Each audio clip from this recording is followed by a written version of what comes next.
పెద్ద పెద్ద బుక్స్ చదివినా కూడా ఈజీగా అర్థమైపోతుందేమో! ఇది మాత్రం ఎప్పటికీ అర్థం కాదనిపిస్తుంది. ఏంటా అనుకుంటున్నారా? యూట్యూబ్ అండి. ఎందుకంటే ఫస్ట్ ఈవినింగ్ రాగానే యూట్యూబ్ ఆన్ చేసి చూస్తాను. మంచిగా వీడియో పోస్ట్ చేసినప్పుడేమో అస్సలు వ్యూస్ రావు. అదే వెళ్తూ వెళ్తూ వీడియో పోస్ట్ చేసినప్పుడు దానికి చాలా వ్యూస్ ఒస్తాయి. అరే! ఏంటిది అని చాలా సేపు నవ్వుకుంటాను. నాకైతే అస్సలు అర్థం కాదు. అయినా మనం గివ్ అప్ ఇస్తామా? వీడియోస్ పోస్ట్ చేయకుండా ఉంటామా? లేదు కదా! ఏదో ఒక రోజు మనదవుతుందని చిన్న హోప్ అనమాట.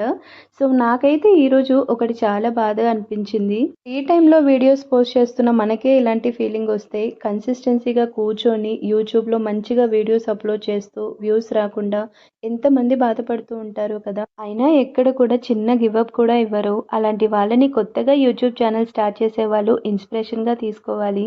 ఇక్కడైతే బాక్స్‌లోకి దొండకాయ కర్రీ అయితే ప్రిపేర్ చేశాను. టేస్ట్ అయితే చాలా బావుంటుంది. వీడియో నచ్చితే లైక్ అండ్ సబ్స్క్రైబ్.